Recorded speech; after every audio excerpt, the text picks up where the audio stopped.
And now, it's time for another Dice Tower review with Tom Vasel. Hey, today we're taking a look at Legend of the Lost Dutchman. You see, there's a story behind this game. A long time ago, a miner found the gold mine. The mine that has all the gold in it. And that's why the gold is still not found to this day. Okay, so now that you know the backstory, let's take a look at the game itself. This is a game in which each player is a miner trying to find this lost gold mine, to get all this gold. Meanwhile, picking up all the gold they can find on the way. Has a bit of that gold mining flair to it. Let's take a look at it. Now remember, as in all the previews I do, that these components may not be final. In fact, I know many of them aren't final. And even the rules may have small tweaks done to them before the game is over. Now, here we have basically a mining area. This is where your miners are going to go out. Here you have your miner. And then over here, there is a board in which it's a treasure map, and you're basically trying to get to the Lost Dutchman's gold mine on this treasure map.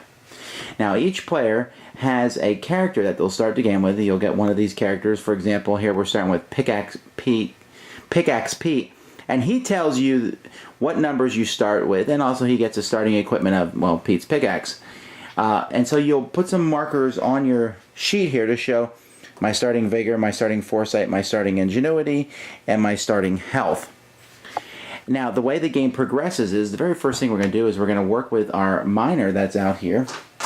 And to do that, you're going to roll 2 dice. You're going to roll a number die and a directional die. Once you're done rolling the number die and the directional die, that's how far you must move, not can move, but must move in that direction. So if I roll a 2 in this, that means I need to move 2 diagonally. So if I was a green, I would move 2 diagonally. I could move 1, 2. I can't move through animals and disasters and other people, but I'll get to that in a moment. Here I'd move orthogonally, and here I would move in any direction I want. And if I get a shovel, that's a special thing, and I'm actually going to talk about that a little bit later. So, at the beginning of the game, several of the cards are going to be turned face up. Each player is going to choose a couple cards that will be turned face up. Some of those cards will be like this. We'll ignore that one for now.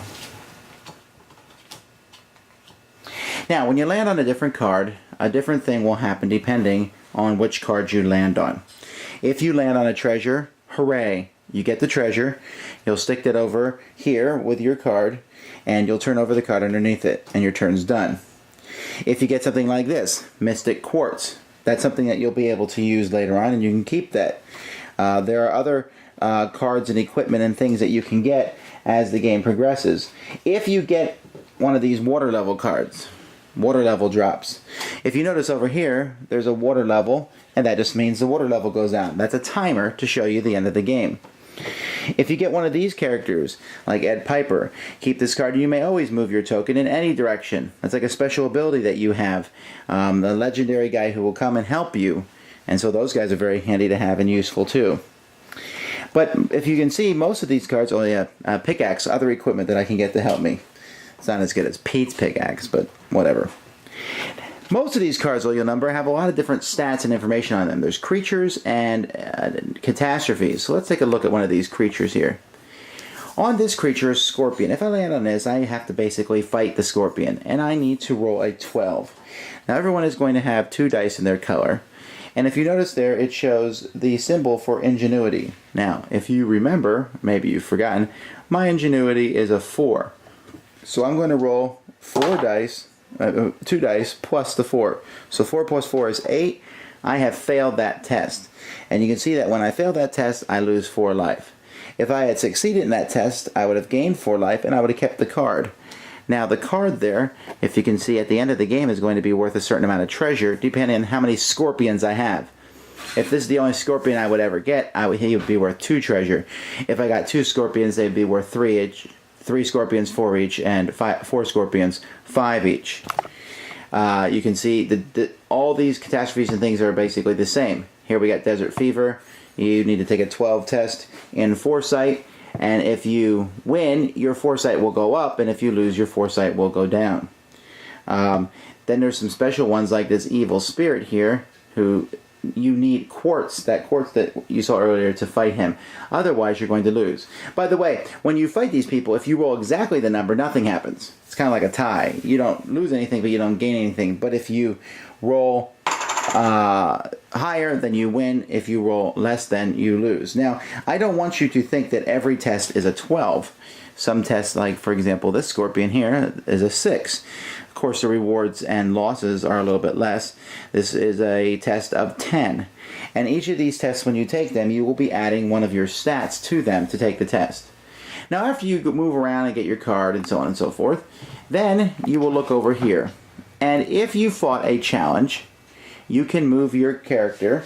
If, for example, you see these challenges have 2 numbers on them. Let's say I defeated a challenge of 10. Well, then I can move my guy over this marker, which says 8 and 10, or this marker, which says 10 and 12. So I move it over here. And then I turn over the next markers that I can go through on these roads. And what I'm trying to do is I'm trying to get to this Lost Dutchman's mine, which is over here in the corner. Now, why do I want to do that? Well, this whole game is about getting treasure. Remember, I said if you roll this at the beginning of your turn, you can use this to take a treasure that you have and bury it. And the reason that you would want to bury it is because there are many thief cards in which players can physically fight to take the treasure from you, or they can steal it from you. Either way, there's a good chance you're going to lose that treasure. So burying it is fine. That's another reason these pickaxes are nice, because you can use it to bury treasure. And then with this, you can also move the ghost from the Lost Dutchman mine and put him on top of someone else's treasure, which makes their treasure worthless at the end of the game. So people will be moving this around. But you also might want to move it back to the mine.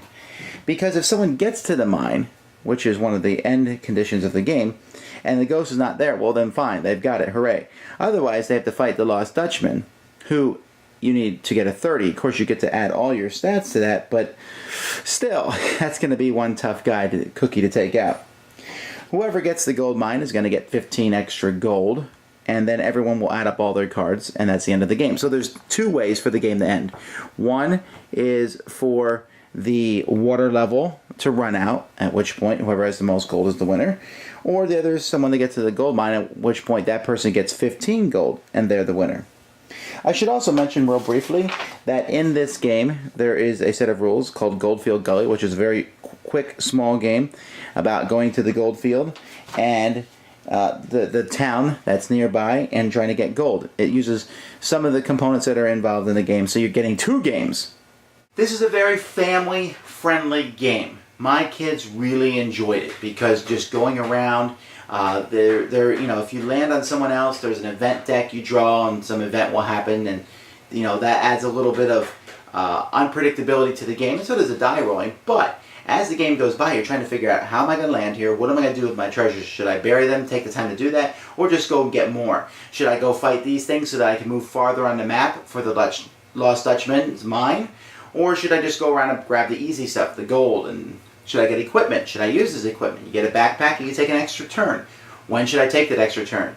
These aren't hard decisions. These aren't things that you're going to be sitting there agonizing over. It's light, but the theme really shines through. You really feel like you're going around looking for gold and finding things. And there's a back and forth. There is interaction. You're stealing gold from other players. You're setting, you might move your piece and such so that you land on top of a card and oh wow, this makes the water level go down a little bit, so now the game could end more quickly.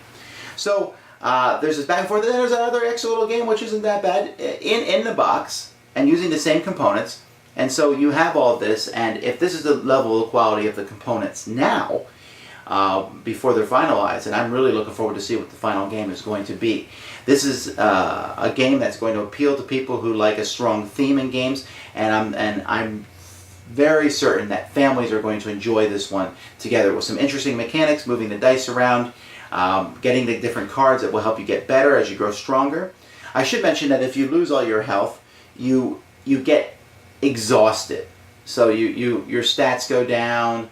You might lose a card, a gold card, which isn't good, of course, but it's not the end of the world. You can rebound from that. So there's this fear of failure as you go around, that something bad might happen to you, but it's not so overpowering that you're afraid to play the game. So it's light, you fall down, you get back up on your feet again and keep going.